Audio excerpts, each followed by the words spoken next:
Ok, deux, trois petites infos avant le début du cours, mais cette vidéo et ce genre de vidéo, c'est vraiment un test pour voir si avoir le cours en vidéo avec des nouvelles explications, ça vous aide.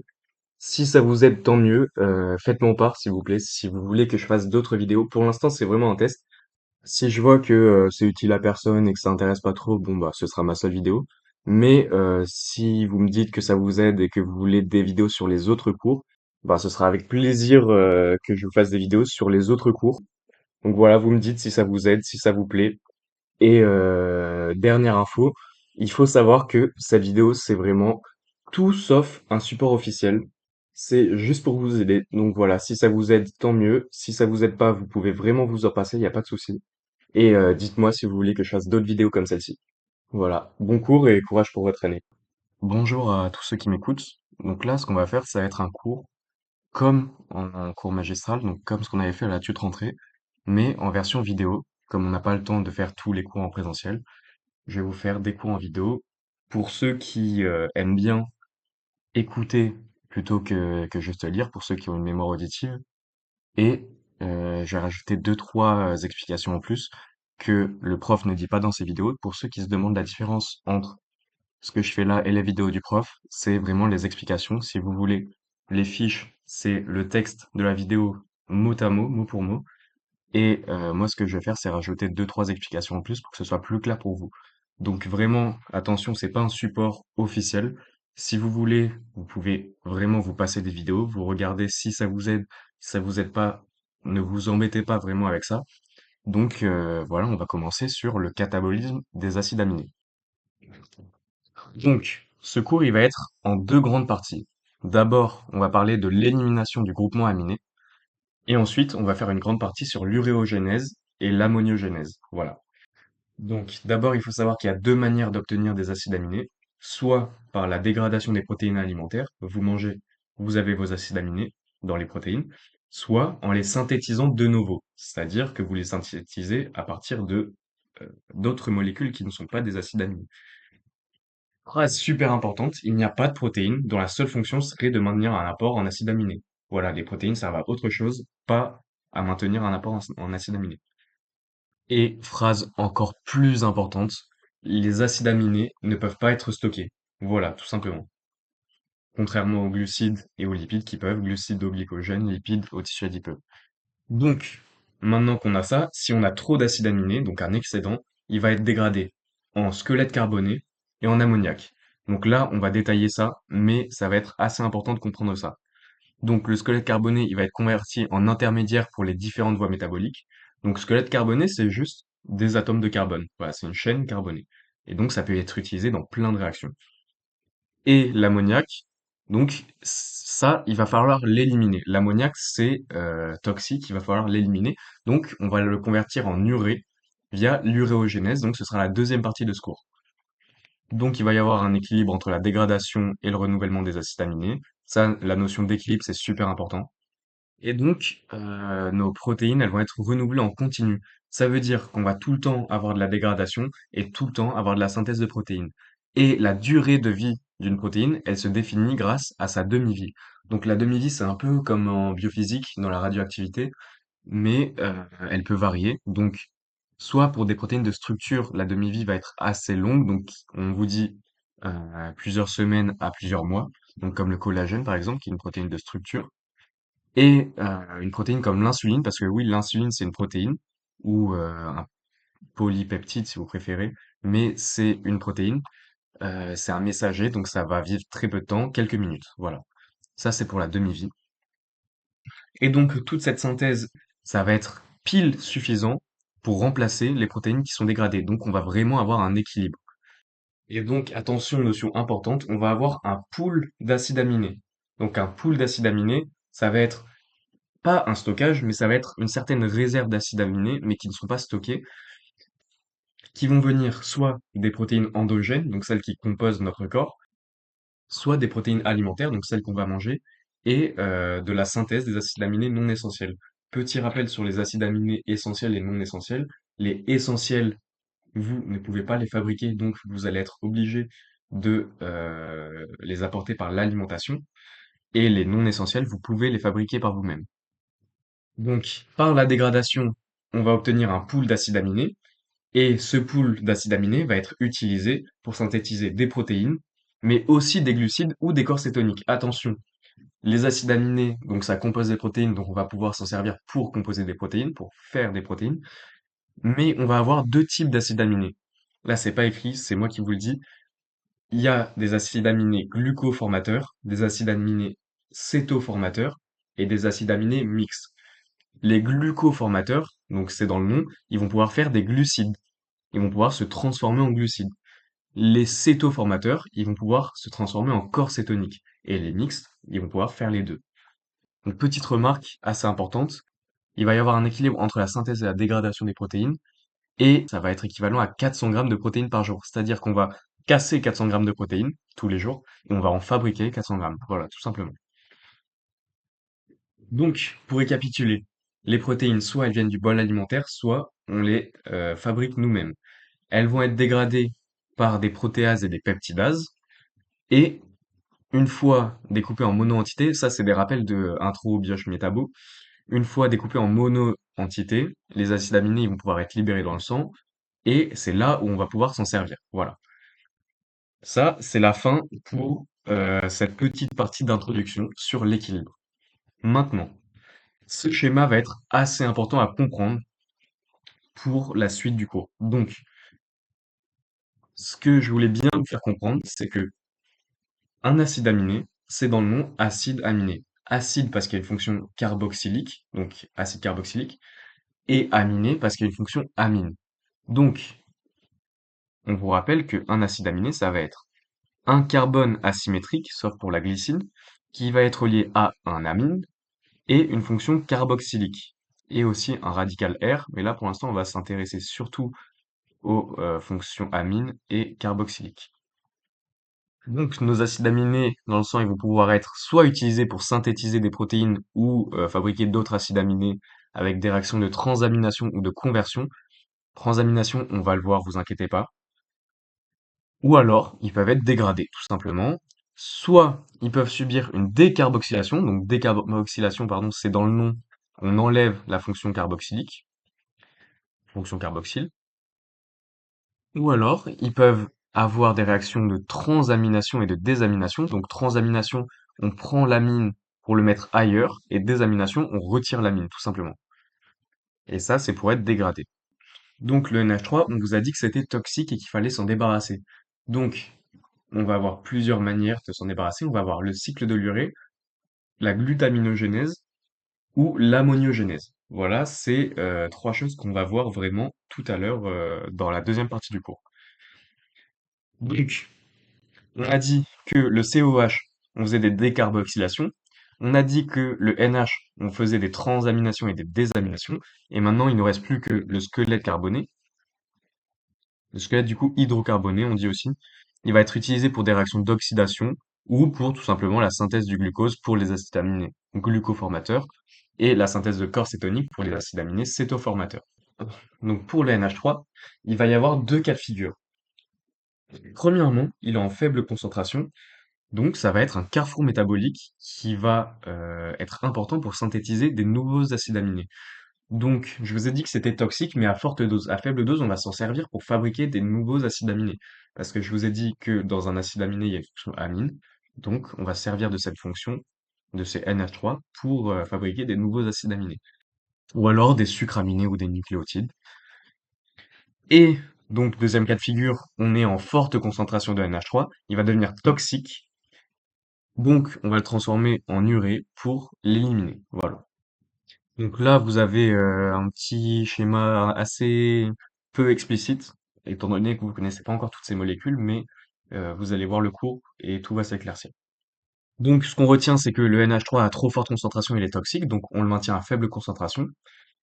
Et les symptômes d'un excès de NH3, ça peut être des tremblements, de la confusion, des troubles de l'élocution, de la vision aussi, et même une situation de coma. Donc vraiment, le cycle de l'urée, l'élimination, ça va être important. Voilà. Là, on a vu vraiment le cadre général. Maintenant, on va un peu plus zoomer. Donc, on va commencer par la décarboxylation des acides aminés.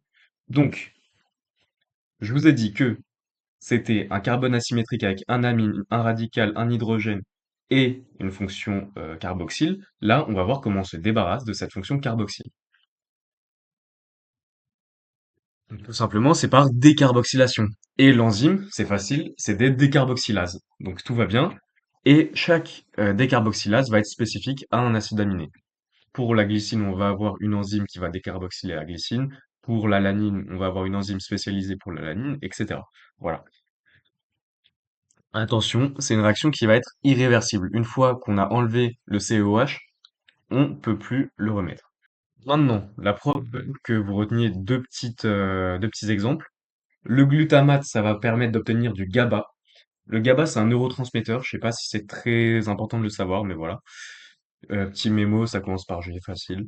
Et l'histidine, ça va permettre d'obtenir de l'histamine. Attention à pas inverser, mais voilà. Voilà, si ça vous intéresse, vous avez les réactions ici, comment ça se passe chimiquement parlant.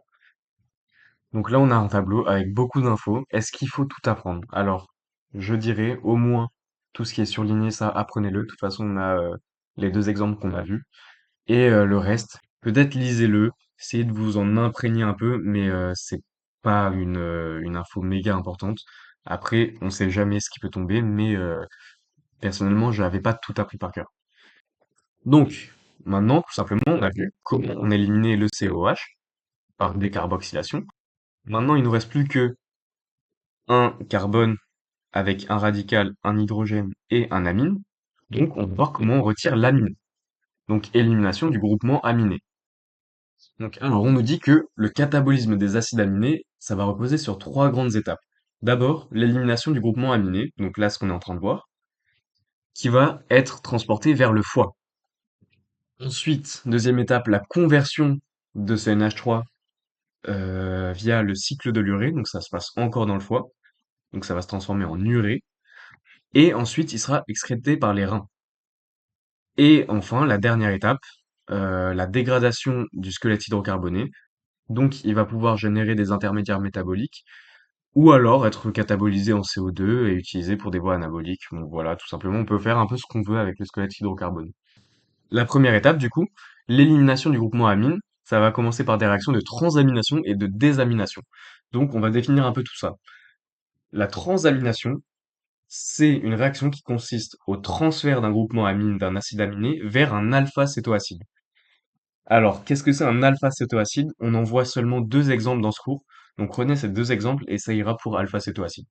Mais retenez bien la définition de transamination, ça c'est important. Par exemple, je vais le montrer tout à l'heure, l'alpha-cétoglutarate, ça c'est un alpha-cétoacide, il va générer son acide aminé correspondant qui est le glutamate.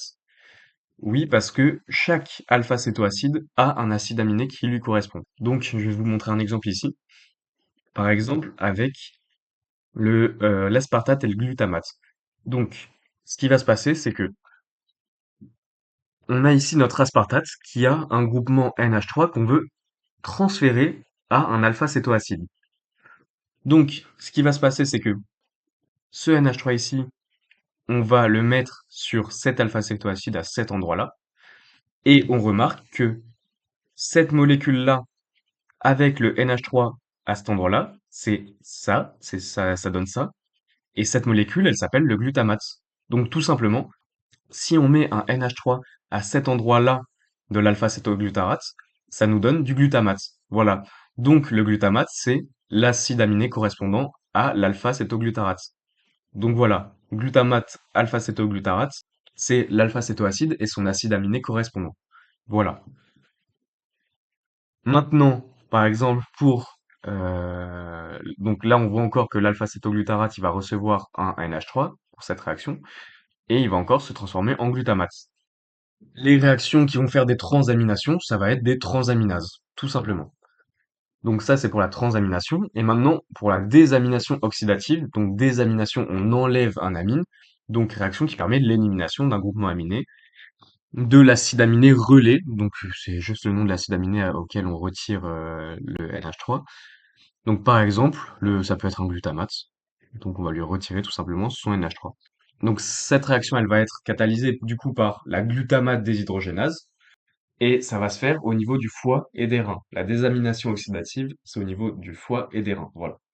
Donc, on va faire un petit zoom sur la transamination. Alors, ça, c'est un petit schéma que j'avais vraiment mis du temps à comprendre en première année, mais une fois qu'on a compris, ça quitte plus nos têtes. Donc, ce qui va se passer, c'est que on va avoir, ça, c'est un acide aminé. Ça, c'est un alpha-cétoacide.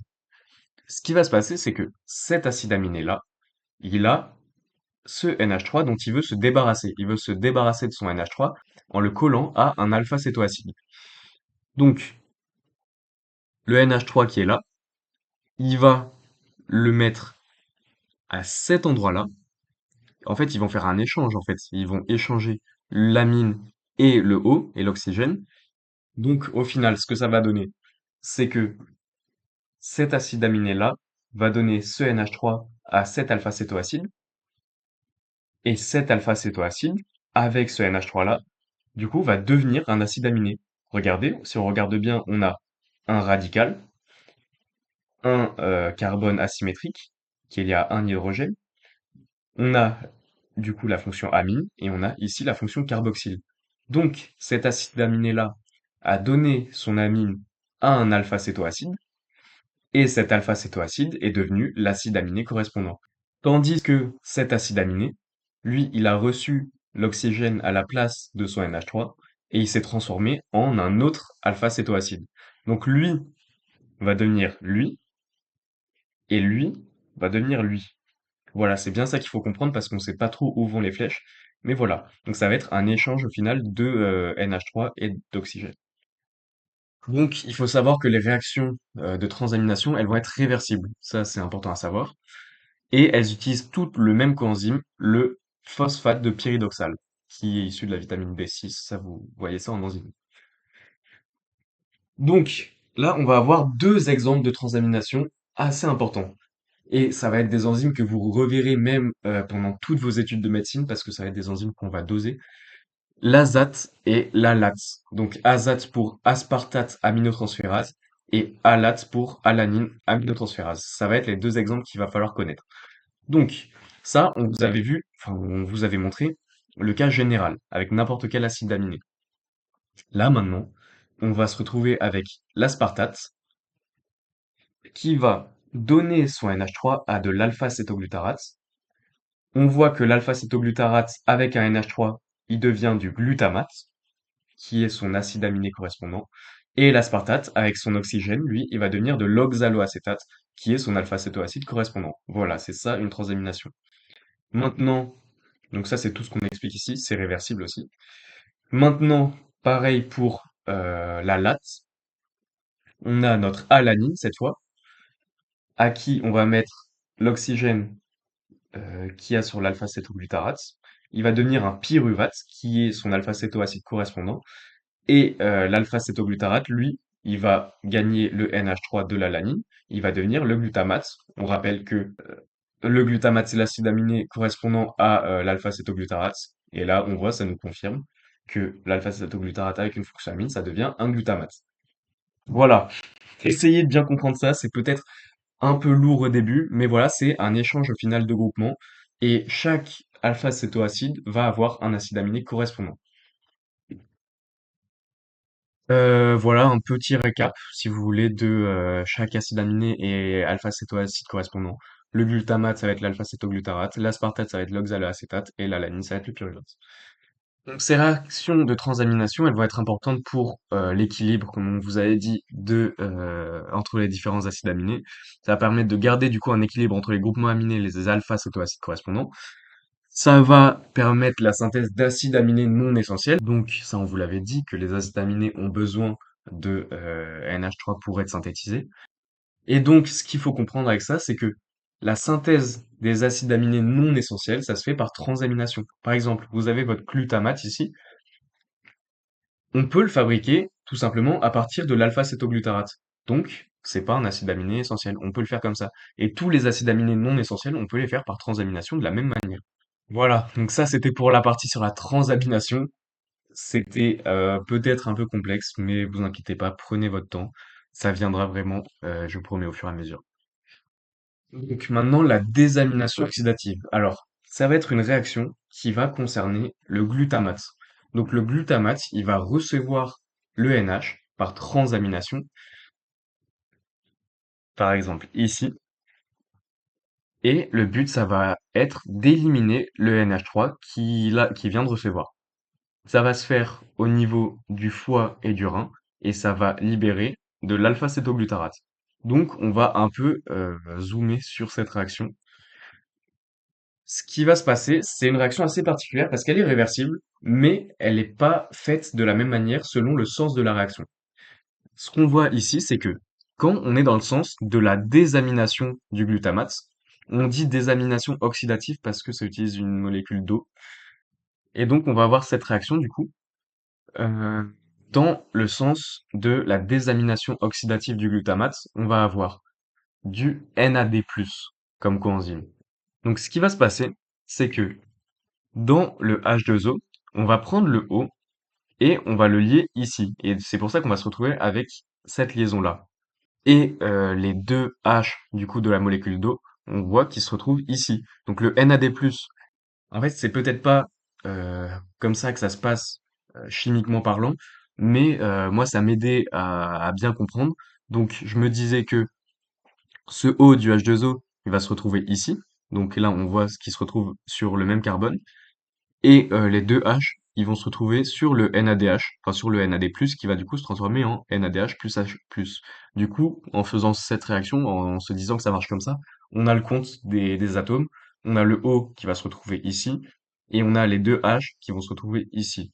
Donc moi je me disais que ça marchait comme ça, peut-être que c'est pas rigoureux, mais au moins ça me permettait de comprendre. Donc ça c'est pour retirer le NH3, donc on voit que au final ce NH3 là, il se retrouve à l'extérieur, il se retrouve libre. Donc on se retrouve avec l'alpha-cétoglutarate et un NH3. Et donc ça, c'est pour la réaction dans le sens de la désamination oxydative. Et ce qu'il faut savoir tout simplement, c'est que pour faire la réaction inverse, on ne va pas prendre du NAD+, mais du NADPH plus H+. Attention au petit p, voilà. C'est assez particulier qu'on n'utilise pas le même coenzyme pour faire la même réaction dans le sens inverse, mais voilà, c'est une petite subtilité à connaître. Donc voilà, c'est des réactions qui sont réversibles, du coup elles vont être utilisées soit dans le sens de l'utilisation des acides aminés, soit dans le sens de leur synthèse. Si on est dans le sens de la dégradation des acides aminés et de l'élimination du groupement aminé, on va subir des réactions de transamination du coup pour donner le glutamate. Donc on va avoir ces réactions-là qui vont se faire à chaque fois qu'on a du glutamate. Puis ensuite, on va avoir la désamination oxydative. Donc on va faire cette réaction-là sur notre glutamate. Et là, du coup, on va se retrouver avec du NH3. Cette enzyme, du coup, la glutamate déshydrogénase, elle va être principalement au niveau du foie. Et ça tombe bien parce que du coup, le NH3 qui va être libéré, il va pouvoir être facilement transformé en urée via l'uréogénèse, du coup, qui se fait dans le foie. Maintenant, dans le sens de la synthèse des acides aminés, on va faire la réaction dans le sens inverse. On va faire la réaction de la glutamate déshydrogénase, donc celle-ci dans ce sens-là, donc de l'alpha-cétoglutarate vers le glutamate. Et une fois qu'on a fait notre glutamate, il va pouvoir faire des transaminations, donc ces réactions-là. Il va pouvoir faire des transaminations pour donner plein d'acides aminés non essentiels. Donc c'est comme ça qu'on peut d'un côté dégrader nos acides aminés et d'un autre côté les refabriquer parce qu'on a deux sens. Grâce aux transaminations et aux désaminations, on peut aller dans les deux sens. Ce sont des réactions qui sont réversibles. C'est pour ça que c'est important de savoir que c'est réversible. Donc, là, on a vu comment se débarrasser du COH. Puis, on a vu comment se débarrasser du NH3. Mais maintenant, le NH3, là, on s'est arrêté. Il était tout seul, comme ça. Donc, maintenant, on va voir comment est-ce qu'on va l'éliminer. Comment est-ce qu'on va le transporter pour l'éliminer. Alors, on a vu que la désamination oxydative, ça se faisait principalement dans le foie. Mais on a des acides aminés partout et ça se fait aussi dans tous les autres tissus. Et donc, après cette réaction qui se fait dans les autres tissus, il va falloir trouver un moyen pour l'emmener dans le foie. Mais attention, le NH3, on vous avait dit que c'était toxique. Donc, il va pas pouvoir être transporté dans le sang comme ça. Il va falloir trouver un moyen. Et ce moyen, du coup, ça va être la glutamine, qui, elle, n'est pas toxique. Donc, on va voir comment est-ce qu'on va utiliser la glutamine pour transporter ce NH3. Donc, dans les cellules des tissus périphériques, donc dans tous les tissus, du coup, sauf le foie, le NH3, il va être condensé avec le glutamate pour former de la glutamine. Le NH3, il va être condensé avec le glutamate pour former de la glutamine. Donc, on voit ici notre molécule de glutamate. Si on lui met un NH3, ça va faire de la glutamine, tout simplement. Ça va être une réaction qui va être catalysée par la glutamine synthétase. Donc, on synthétise de la glutamine, voilà, ça se retient tout seul. Et c'est une réaction qui a besoin d'ATP. Donc, ça peut pas se faire spontanément. Donc, maintenant, on vient de faire de la glutamine. Donc, la glutamine, on voit que ça a deux groupements aminés, un ici, un ici. Donc, ça va permettre le transport de deux groupements aminés jusqu'au foie et au rein. Et ça va faire quelque chose qui nous intéresse beaucoup, c'est que la glutaminémie, elle va être plus élevée que la glutamatémie. Oui, parce que la glutamine, ça va être le moyen de transport du NH3 dans le sang. Donc notre glutamine, elle va arriver au niveau du foie et des reins, et on va avoir la glutaminase. Donc glutaminase, on peut deviner ce qu'elle fait grâce à son nom. Elle va catalyser la réaction de l'hydrolyse de la glutamine. Donc elle va redonner du glutamate. Ça va être un peu la réaction inverse de celle-ci, mais c'est pas la même enzyme, donc attention, c'est une réaction qui n'est pas réversible. Donc la glutamine, elle va arriver au niveau du foie et des reins. Elle va croiser la glutaminase. Donc la glutaminase, ça va être une enzyme qui va catalyser l'hydrolyse de la glutamine pour redonner du glutamate. Ensuite, ce glutamate, on va le désaminer. Donc on va faire cette réaction qu'on a vue là. Et donc le NH3, il va être utilisé dans le cycle de l'urée pour s'en débarrasser. Donc on vous a dit que le transport du NH3 dans le sang se faisait sous forme de glutamine. Sauf pour un tissu en particulier, les muscles squelettiques, dans lesquels le transport il va se faire sous forme d'alanine. Et ça pour une bonne raison qu'on va voir tout de suite. On a vu que dans cette réaction, pour faire de la glutamine, on avait besoin d'ATP. L'ATP, du coup, c'est de l'énergie. Dans les muscles, on a besoin d'énergie. Donc, on va pas faire cette réaction-là. On va préférer utiliser l'alanine. Parce que l'alanine, elle sera privilégiée parce qu'elle nécessite pas de consommation d'ATP pour être fabriquée. Donc là, on vous fait un petit aparté sur le cycle glucose-alanine. Du coup, maintenant qu'on sait que dans le muscle, on va plutôt utiliser l'alanine, on vous parle du cycle glucose-alanine que vous verrez aussi dans le cours sur la coopération tissulaire. Donc, on voit ça et puis on passe à la suite. Ce qu'on voit ici, c'est que dans le muscle, on a nos protéines qui vont être dégradées en acides aminés. Et de ces acides aminés-là va découler des molécules de NH3. Donc là, on va avoir une transamination. Donc on va avoir notre glutamate qui va donner son NH3 au pyruvate. Donc la flèche, elle va dans ce sens, hein. Le glutamate, il va donner son NH3, donc il va perdre son NH3, donc il va devenir de l'alpha-cétoglutarate. Et le pyruvate, lui, il va recevoir le NH3 du glutamate pour devenir de l'alanine. Donc voilà. L'alanine, maintenant, il va dans le sang, parce qu'on avait dit qu'il pouvait aller dans le sang. Il va se faire transaminer encore. Il va devenir du pyruvate en donnant son NH3. Le pyruvate, on connaît cette molécule. On sait que deux molécules de pyruvate ensemble, elles peuvent faire une molécule de glucose via la néoglucogénèse. Donc ce pyruvate, il va se transformer grâce à une autre molécule de pyruvate en glucose. Le glucose, il peut aller dans le sang, il n'y a pas de problème. Hop, il retourne dans le muscle. On fait la glycolyse. Il redevient du pyruvate. Et c'est ça le cycle glucosalanine. On a le glucose là, l'alanine là, et ça fait néoglucogénèse, hop, glycolyse, et à chaque fois on a des transaminations. Si on zoome sur cette transamination là, on a l'alanine du coup qui va donner son NH3 pour devenir du pyruvate. On a l'alpha-cétoglutarate qui va recevoir ce NH3 pour devenir du glutamate. Et avec le glutamate, on est dans le foie, donc on va pouvoir faire la désamination oxydative, donc libérer du NH3, faire le cycle de l'urée, aller dans l'urée et éliminer le NH3 dans les urines. Voilà, ça c'est pour le site glucosalanine. Vous voyez que vraiment ça met en relation tout ce qu'on vient d'apprendre, la transamination ici, la désamination oxydative, le cycle de l'urée. Voilà. Donc là, on vous explique tout ce que je viens de vous dire, donc on va pas répéter. Et ce que ça va permettre, c'est aussi que ça va être d'éviter au muscle de consommer de l'ATP. On voit que dans le muscle, il n'y a pas besoin de faire de glutaminogénèse. Donc voilà, on a évité de consommer un d'ATP. Et ça va permettre aussi de fournir une molécule de pyruvate au foie, donc ici, qui va permettre de faire du glucose, qui va être utilisé dans le muscle pour produire de l'énergie grâce à la glycolyse. Donc pour récapituler, On va d'abord éliminer le groupement aminé des acides aminés, ça fait beaucoup de fois aminé, par des réactions de transamination. Ce groupement aminé, il va atterrir sur un alpha-cétoacide grâce à des transaminases qui va donner majoritairement du glutamate. Ensuite, pour transporter ce NH3, ça va être soit sous forme de glutamine dans tous les tissus, via la glutamine synthétase, soit sous forme d'alanine grâce à l'alate depuis le muscle. Donc ensuite, on va avoir la désamination oxydative par la glutamate déshydrogénase dans le foie et aussi les reins, qui va permettre d'éliminer le NH3. Donc voilà, tout ça, toutes ces réactions pour au final avoir un NH3 qui va faire le cycle de l'urée et être éliminé. Vous inquiétez pas, le cycle de l'urée, ça va être la deuxième partie du cours, donc on va voir comment ça fonctionne.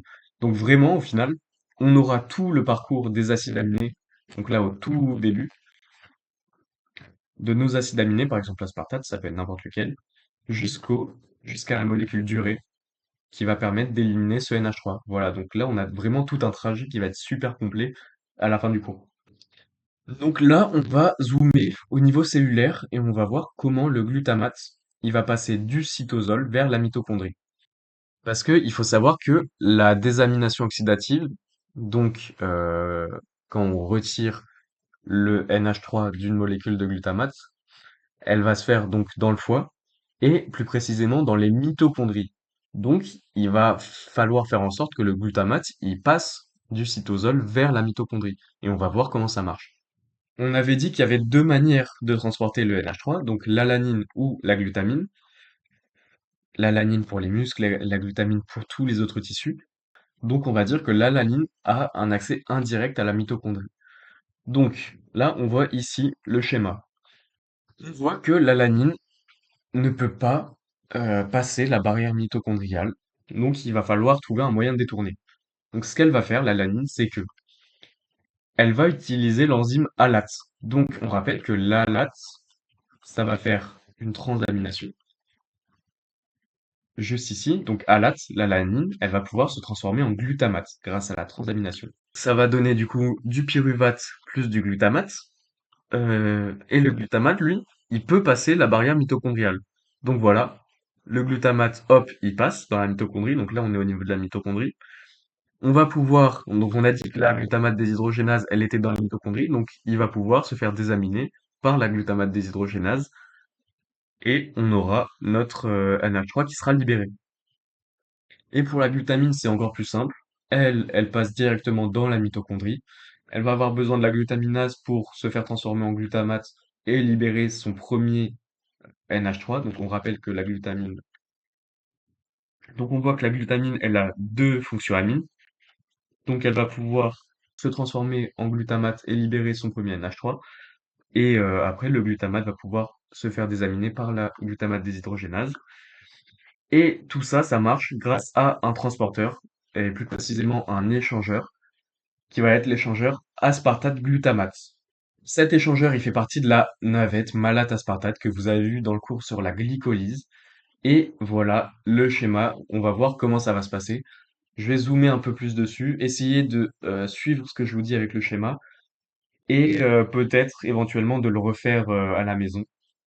Donc, ce qui va être important là-dedans, c'est qu'il va y avoir deux échangeurs. Donc, on vous avait dit qu'il y avait l'échangeur aspartate-glutamate et il va y avoir aussi l'échangeur malate-alpha-cétoglutarate. Donc, vous voyez en bleu ici et en jaune ici.